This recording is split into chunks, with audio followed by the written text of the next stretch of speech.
దివ్యవాణి TV ప్రేక్షకులందరికీ శుభోదయం. యేసుక్రీస్తు పరిశుద్ధ నామంలో ప్రియులారా, మీ అందరికీ స్వాగతం, సుస్వాగతం.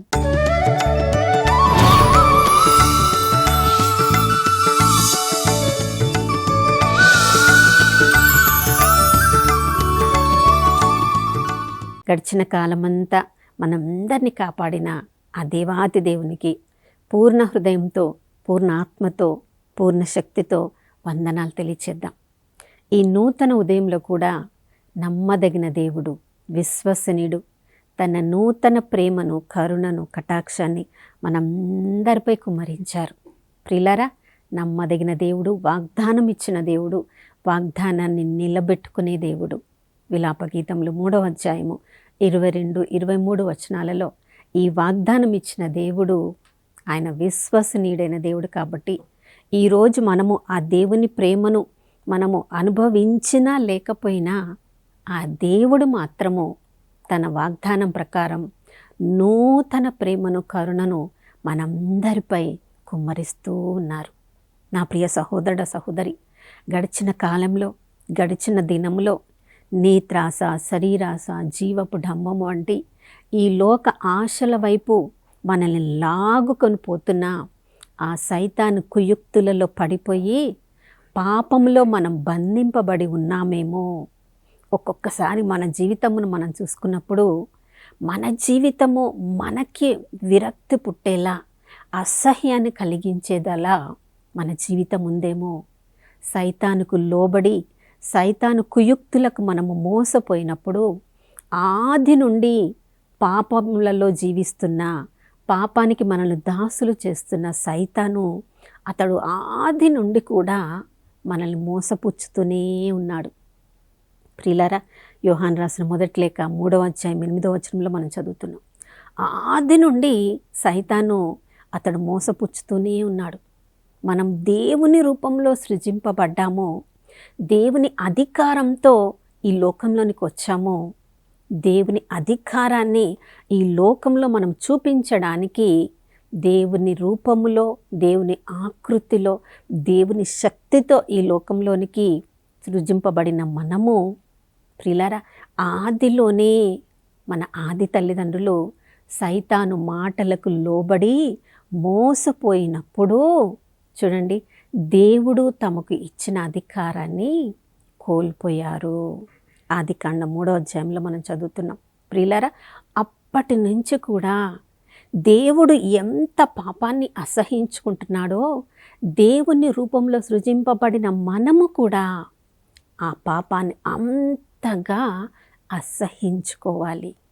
అసహించుకోగలడానికి మన శక్తి, మన బలము సరిపోదు. ఎందుకంటే మనం పాపంలోనే పుట్టాము, పాపంలోనే పెరిగాము. పాపానికి మనము బానిసలమై, దాసులమై జీవిస్తూ ఉన్నాము. కానీ ఆ పాపంలో ఉన్నప్పుడు దేవుడు మనల్ని వదిలేశారా? దేవుడు పాపాన్ని ద్వేషిస్తాడు, కానీ పాపులను కరుణించి తన ఏకైక కుమారుని ఈ లోకంలో ప్రసాదించడం ద్వారా పాపము నుండి మనల్ని విముక్తిని చేయడానికి ఆ దేవుని పుత్రుడు అవతరించెను అని యోహాను రాసిన మొదటి లేఖ 3వ అధ్యాయం 8వ వచనంలో మనం చదువుతున్నాం. ఆదికాండం 3వ అధ్యాయం 15వ వచనంలోనే దేవుడు ఇంత గొప్ప ప్రణాళికను మనందరి నుండి పాపమును దూరం చేయడానికి తన ఏకైక కుమారుణ్ణి ఈ లోకానికి, పాపాన్ని, పాపపు క్రియలను నశింప చేయడానికి, సైతానును అపజయము పాలు చేయడానికి దేవుడు ఆదిలోనే ప్రణాళిక వేసుకొని ఉన్నారు. ప్రియులారా, మరి దేవుని రూపంలో సృజింపబడిన మనము, దేవుని యొక్క కుమారుని ద్వారా పాపము నుండి విడుదల పొందిన మనము పాపాన్ని అసహించుకోగలుగుతున్నామా? చూడండి, హబక్కూకు గ్రంథంలో హబక్కూకు ప్రవక్త విధంగా విలపిస్తున్నాడు. ప్రభా, నీవు నిత్యుడవైన దేవుడవు, నీవు సత్యమైన దేవుడవు, నీవు ఆది నుండి పరిపాలన చేసే దేవుడవు, నీవు సర్వశక్తిమంతుడవైన దేవుడవు, నువ్వు పాపాన్ని అసహించుకునే దేవుడవు. మేమందరము పాపులమే, పాపంలో మేము జీవిస్తున్నాము. మమ్మల్ని, మా జీవితాల్ని నువ్వు శిక్షించడానికి, మాకంటే ఘోరమైన పాపులుగా ఉన్న బబిలోనీయులను నువ్వు బలవంతులుగా చేసి మాకంటే నికృష్టమైన జీవితాన్ని జీవించే ఆ బబిలోనీయులను మమ్మల్ని శిక్షించడానికి నువ్వెందుకున్నావయ్యా అని చెప్తున్నాడు ప్రియులారా. చూడండి, మనం కొంచెం పాపం చేస్తే మనం అనుకుంటాము ఆ కొంచెము పాపం చేసే వాళ్ళ ద్వారా దేవుడు మనకి కష్టాలను నష్టాలను కలిగిస్తారని. కానీ మనకంటే చాలా భయంకరమైన పాపంలో ఉన్న వాళ్ళను కూడా కొన్నిసార్లు దేవుడు ఉపయోగించుకొని, సైతాను ఉపయోగించుకొని మనల్ని శిక్షించడానికి కొన్ని పర్యాయములు మన జీవితంలో మనం దాన్ని అనుభవిస్తూ ఉంటాం. అప్పుడు మనం కన్నీరు కార్చవచ్చు, ప్రభా వారికంటే ఘోరమైన పాపపు స్థితిలో నేను లేను కదా. వారితో పోల్చుకోవడానికి దేవుడి లోకంలో మనల్ని సృజించలేదు ప్రియులారా. పరిశుద్ధమైన దేవునికి చెందిన వాళ్ళము మనము. మన కొరకు చిందబడిన రక్తము దేవుని పరిశుద్ధమైన దివ్య గొర్రెపిల్ల వంటి ఆ క్రీస్తు ప్రభుని పరిశుద్ధమైన రక్తముతో వెలనిచ్చి కొనబడిన వారము. ఆ పరిశుద్ధమైన దేవునితో మనల్ని పోల్చుకోవాలి. ఆ పరిశుద్ధమైన దేవునిలో మనల్ని మనం చూసుకోవాలి. కానీ మనకంటే భయంకరమైన పాపులను వాళ్ళని చూసుకోవడానికి దేవుడి లోకంలో మనల్ని సృజించలేదు ప్రియులారా. కాబట్టి చూడండి, ఆ పాపంలో ఉన్న వారిని గద్దించడానికి తన వలె పరిశుద్ధంగా జీవించే వాళ్ళని కూడా దేవుడు ప్రవక్తలుగా ఎన్నుకొని తన మాటలను ఆ ప్రవక్తల నోటిలో పెట్టి తన బిడ్డలను పాప మార్గము నుండి పుణ్య మార్గంలోనికి నడిపించడానికి ఆది నుండి ఇప్పటి వరకు దేవుడు ఎంతోమంది ప్రవక్తలను నీ జీవితంలో నా జీవితంలో ఉపయోగించుకుంటూ ఉన్నారు. దావీదు రాజుగా అతడు అభిషేకింపబడిన తర్వాత అతడు చేసే ప్రతి యుద్ధంలో విజయము పొందుతూ ఎంతోమంది ద్వారా గొప్ప రాజుగా పిలువబడుతున్న తర్వాత, ఘనపరచబడుతున్న తర్వాత చూడండి, అతడు రాజుగా యుద్ధానికి వెళ్ళవలసిన వాడు యుద్ధానికి వెళ్ళకుండా పచార్లు చేస్తూ సోమరివాడుగా ఆ ఇంటి గృహము పైన పచార్లు చేస్తూ ఉన్నప్పుడు తనను తాను నియంత్రించుకోలేకపోయాడు. తన కన్నులకు క్రమశిక్షణ పెట్టలేకపోయాడు. కన్నులతో ఆకర్షింపబడినవాడు, నేత్రాస శరీరాస జీవపు డంబానికి లోనైన వాడు బెత్షెబాతో పాపము చేసినప్పుడు ప్రియులారా, ఆ పాపంలోనే దావీదు రాజుగా ఉన్నవాడిని దేవుడు వదిలివేశాడా? చూడండి, దేవుడు పాపాన్ని ద్వేషిస్తాడు, కానీ పాపంలో ఉన్న మనల్ని ఎలాగైనా బయటికి తీసుకొని రావడానికి ఎంతోమందిని మన దగ్గరికి పంపించి నేరుగానో వేరే విధంగానో మనతో మాట్లాడడానికి ప్రయత్నిస్తూ ఉంటాడు. చూడండి, ఇప్పుడు నాతాను ప్రవక్త రాజుగా ఉన్న దావీదు దగ్గరికి వెళ్ళి తను చేసిన పాపం గురించి చెప్పాలంటే ఎంత ధైర్యం కలిగి ఉండాలి. రాజుగా దావీదునకు ఎంత అధికారం ఉంది. అతను ఒక్క మాట చెప్తే చాలు, ఆ సైనికులు నాతాను ప్రవక్తను చంపివేస్తారు. కానీ తన ప్రాణానికి తెగించి కూడా దేవుడు తన నోటిలో పెట్టిన మాటను చెప్పడానికి నాతాను ప్రవక్త ధైర్యము వహించాడు. నా ప్రియ సహోదర సహోదరి, కొన్నిసార్లు మన సొంత జీవితంలో మనం పాపం చేస్తున్నామని తెలుసు, మన క్రియలే పాపభూయిష్టమైనని తెలుసు. దేవుడు మనస్సాక్షిని, దేవుని ఆత్మను మన ఆత్మలో పెట్టి మనతో మాట్లాడుతూ ఉంటాడు.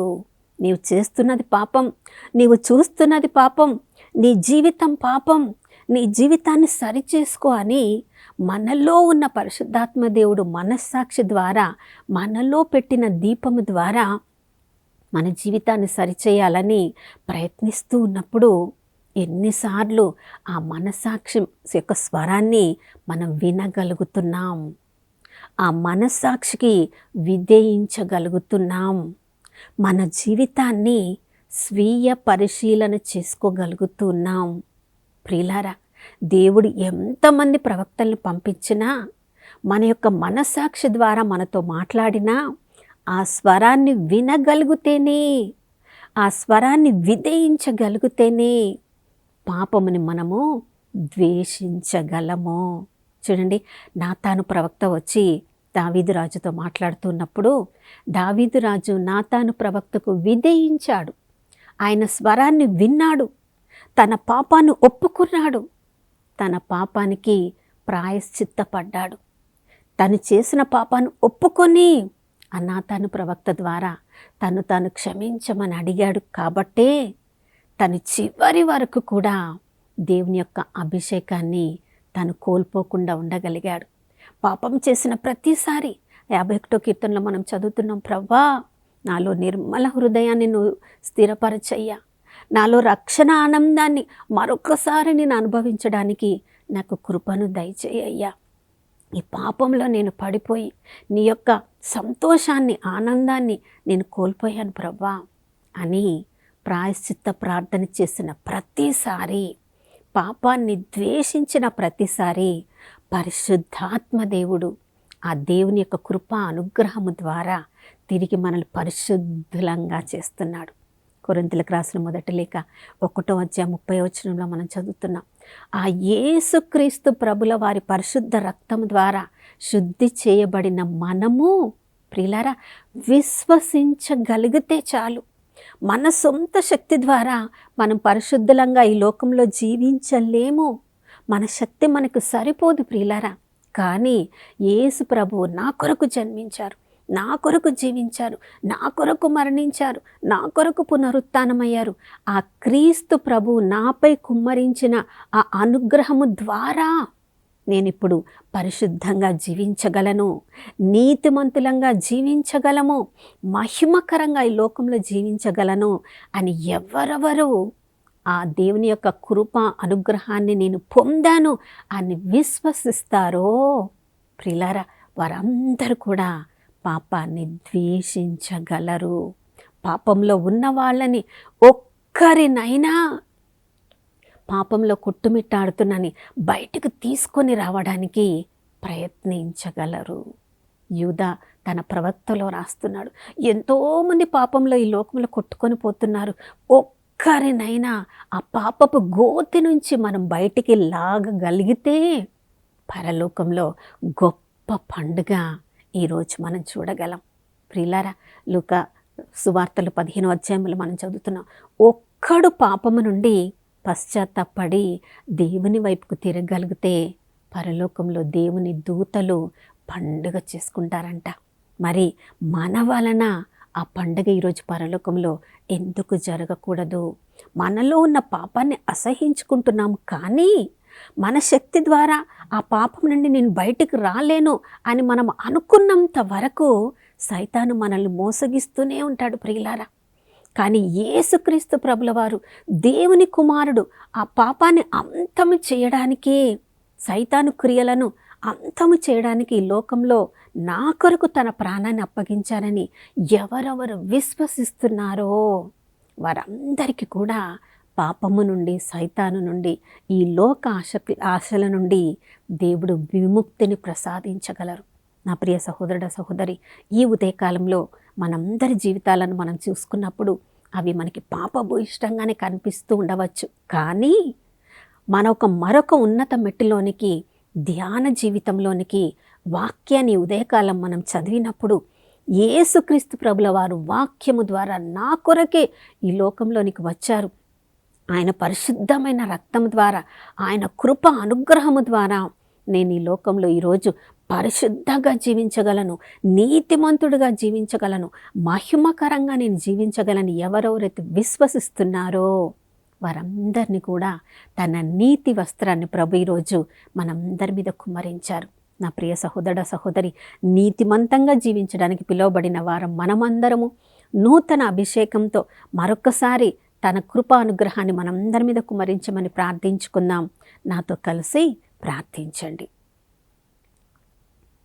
పరిశుద్ధమైన దేవానికి స్తోత్రములు తండ్రి. ఆది తల్లిదండ్రులను మోసపుచ్చిన ఆ సైతాను ప్రభా, తన కాలము చాలా తక్కువగా ఉంది అని సత్యము తెలుసు కాబట్టి ఈ లోకంలో అందరిని మోసగించాలని, గర్జించు సింహంలాగా తను ఓడిపోయాడని సత్యము తెలిసినప్పటికీ ఆ సత్యము విశ్వసింపని ఎంతోమందిని ఈ లోకంలో మోసం చేస్తూ ప్రభా పాపములోనే వాడు మమ్మల్ని బంధించి ఉంచుతున్నాడు. కానీ ఈ సత్యము తెలిసిన మేము ఓడిపోయిన సైతాను నుంచి విడుదల యేసుక్రీస్తు ప్రభుల వారి పరిశుద్ధ రక్తము ద్వారా మేము పొందామని ఎవరెవరైతే విశ్వసిస్తారో ఈ సత్యము మమ్మల్ని స్వతంత్రులను చేస్తుందన్నావు ప్రభా. నీకు స్తోత్రం. నేనే మార్గం సత్యం జీవమన్న యేసుక్రీస్తు ప్రభుల వారా మీ పరిశుద్ధ రక్తంతో మేమందరం కూడా శుద్ధి చేయబడ్డామని మేము విశ్వసిస్తున్నాం ప్రభా. అయ్యా మేము కూడా సత్యానికి సాక్షులముగా ఉండడానికి శ్రమలు వేదనలు శోధనలు అనుభవించవలసి వచ్చినప్పటికీ కూడా అయ్యా పిలాతు ముందు మీరు సత్యానికి సాక్ష్యం ఇవ్వడానికి ఈ లోకానికి వచ్చారని మీరు ధైర్యంగా చెప్పారు. సిలువను మోసారు, మరణాన్ని అనుభవించారు, మృత్యుంజయుడిగా ఈ లోకంలో మీరు ప్రభా మా అందరికి విడుదలనిచ్చారు తండ్రి. మీకు స్తోత్రం నాయనా. సత్యానికి మేము సాక్షులంగా ఈ లోకంలో పాపాన్ని అసహించుకుంటూ ద్వేషించుకుంటూ సత్యము వైపు మేము నిలబడినప్పుడు కొన్నిసార్లు మేము శ్రమలు అనుభవించవలసి వచ్చినప్పటికీ కూడా ప్రభా అయ్యా విశ్వాసాన్ని కోల్పోకుండా తండ్రి అయ్యా మేము నైనా నిజమైన మార్గంలో సత్యమైన మార్గంలో జీవించడానికి మాకు కృపను అనుగ్రహించమని యేసయ్య పరిశుద్ధ నామంలో అడిగి వేడుకొని పొంది ఉన్నాము మా ప్రియ పరలోకపు తండ్రి. ఆమేన్. అవును ప్రియులారా, దర్శన గ్రంథం 2వ అధ్యాయం 10వ వచనంలో మనం చదువుతున్నాం. ఈ లోకంలో మనం పాపాన్ని ద్వేషించినప్పుడు సత్యం వైపు నిలబడినప్పుడు తప్పకుండా మనకు శ్రమలు కలుగుతాయి. కానీ అవి కేవలము 10 రోజులు మాత్రమే. ఆ శ్రమలకు తట్టుకొని మనం సత్యము వైపుకి నిలబడగలిగితే నిత్య జీవంలో నిరంతరంగా ఆ పరలోకపు తండ్రితో మనము నిత్య జీవాన్ని అనుభవించవచ్చు. కాబట్టి ఈ రోజంతా కూడా మన మనస్సాక్షి సత్యంలో మనల్ని నడిపిస్తూ ఉన్నప్పుడు ఆ సత్య మార్గంలోనే నడుద్దాం. సత్యమైన క్రీస్తు ప్రభునకు సాక్షులంగా జీవించుదాం. మరొక నూతన శుభోదయంలో మనమందరం కలుసుకునే వరకు దివ్యవాణి టీవీని వీక్షిస్తూ ఉందాం. ఇమ్మానుయేలు, దేవుడు మనతో ఉన్నారు.